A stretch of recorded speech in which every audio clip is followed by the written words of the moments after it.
He was also the media advisor and CESE Public Relations Officer to Sanjeev Goenka, the chairman of the RPSG Group.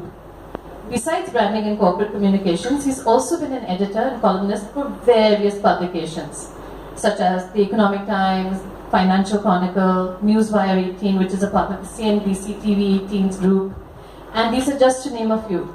And he started writing during his MA, and he's a rank holder in economics. But we're not done. He's acted in a short film called Alexa, which was screened earlier this year at Cannes. And he's currently acting, shooting for a feature film. And we're still not done because he's also written a book called Decoding Laughs, which is due to hit the stands hopefully next month, yes? And we're still not done. He's also currently working on his PhD. So, Mahul, editor, writer, journalist, PRO, actor, corporate communication specialist, research scholar, and I'm guessing zombie too, because it doesn't sound like you sleep. And the last time I checked, we have 24 hours in a day. So how on earth do you get this done? Vaishali, very kind of you for those words. First and foremost, thank you so much, dear friends, for coming here. I'm deeply touched that you took the efforts to come in spite of the fact that Martha is closed on. Thanks, Viva. You're a wonderful host, and thanks so much for having me here. We are missing Paru here, but let's start. Coming back to what Vaishali said, I'm a very contrary to what it may sound. It's just yeah, sorry. So contrary to what Vaishali said, am I audible? Yeah, I think the mic is okay.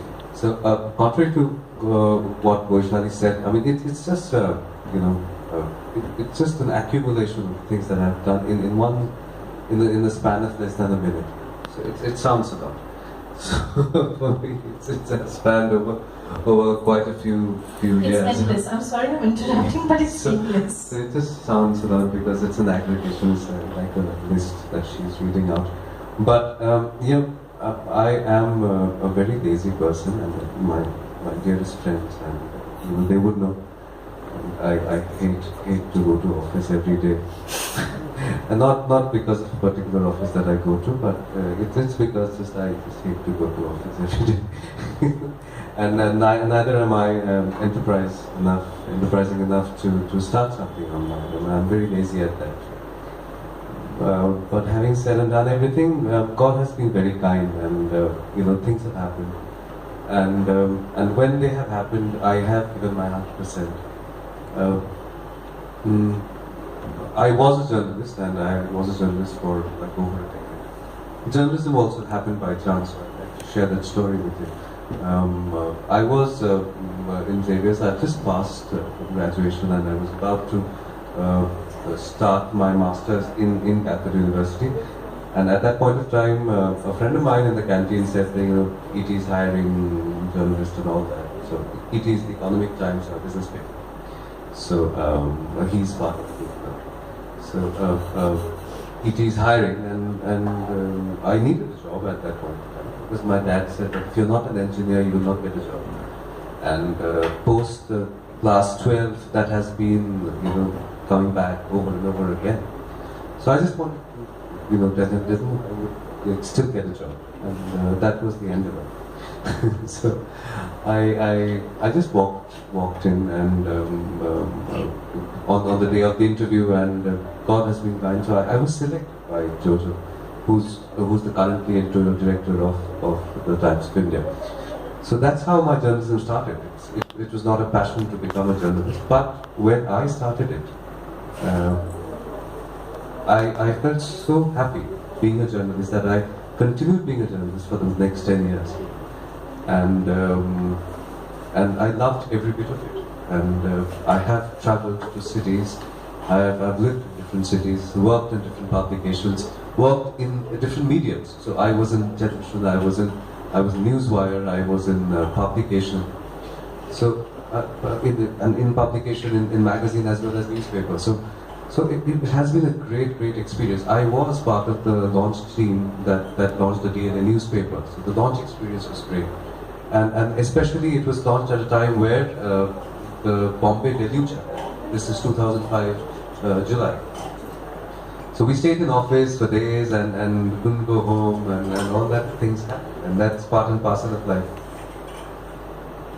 So this has been my journalist days, and then I came over to Calcutta with Mr. Sanjeev Goenka. My father was unwell and I had to leave Bombay and come to Calcutta. I was with CNBC then, and I worked there for a little less than a year. Went back to journalism again because I believe at that point of time it was kind of knee-jerk, and also the brand was being the partner of New York Times. So I thought it's a great opportunity as well to see how it is. I stayed there for 2 years and then again came back to Calcutta. My coming back to Calcutta primarily has been dependent on my father's health. So whenever it goes down below a certain threshold, I'm back.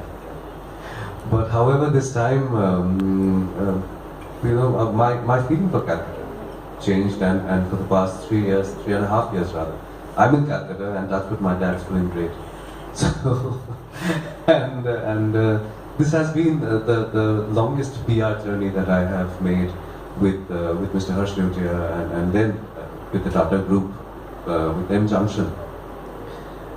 But it's a great journey as of now, and I still have my friends, old friends from journalism days. These two are there, and I'm glad. But having said and done that, so journalism happened that way. When I was doing PR, I took the effort of understanding what PR is, and taking.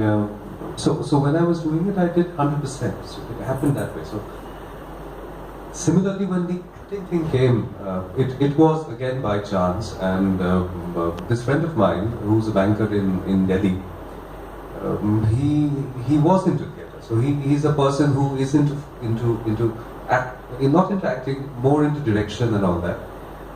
And I have never acted in my school days, college days, Pada, never.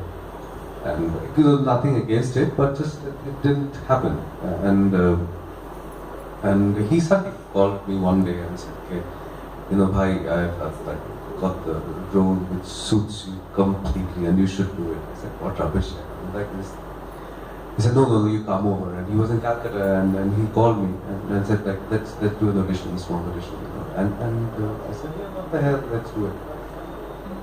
And he said, the role is of a dream lover. Just this woman who's half the time in her dream and half the time in the reality. Sounds like a dream role. yeah, of course. I mean, not so much. I mean, on-screen romance is a different ballgame altogether, and it's not good. It's not a happy experience, I can tell you. So he said, so this story, Elixir, which happened as an experiment for Anirban as well, because this was the first time he was doing it professionally. A short film of 35 minutes.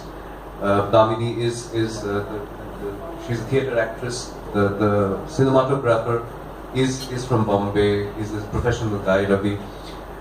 So it was done in a very serious note. And I said, why not? Let's do it. And it's basically a story of Damini who's stuck into a real life and an imaginary life. Where in the imaginary life she has a lover, and in the real life she has a husband. So she gets married to the lover and divorces the husband. So and it all starts after she drinks a glass of water, which we are calling the elixir. So she gets the real thing that she wants in life after she drinks it. And at the end, when she had to be admitted, she has almost got into a state of coma, and she's again presented with a glass of water, which is again the elixir, which is dependent on the final choice whether she wants to completely move into the dream world or continue this journey of half here and half there. So the story ends there, and it was a great experience, and suddenly can't happen. So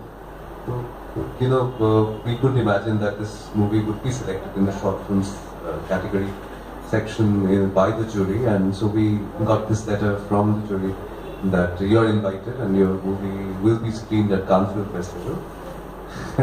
We didn't know what to do, and yeah, we've been very lucky, and it's a great shot in the arm for us. It's practically Anirban's debut movie, my debut acting, and to get such an appreciation at an international level is wonderful. The PhD thing is happening because I have a lot of free time and I study at that free time. So that's how it is. So this is more or less my 24 hours into the number of months and days. That's quite amazing. I mean, I think we should. You can actually do consultancy in how people can break, their days and how to use it productively. Now, your profile also states that you're a luxury editor. Can you explain what that means, please? Right. During my days with being in the Department of New York Times, which is a financial chronicle newspaper, I started a supplement called Roar. So Roar was a luxury supplement. So that's where my tryst with the luxury started. So I started creating content for it, editing it, and started meeting people of these luxury brands and talking to them and understanding that what really constitutes luxury. So on that, I would like to read a part of the book which basically captures this question, and it's written in a better way than if I talk. It's fine, right? So this is my book, Decoding Lux, which by God's grace should see the day of the light in the next by September end. We are still in talks with the publisher.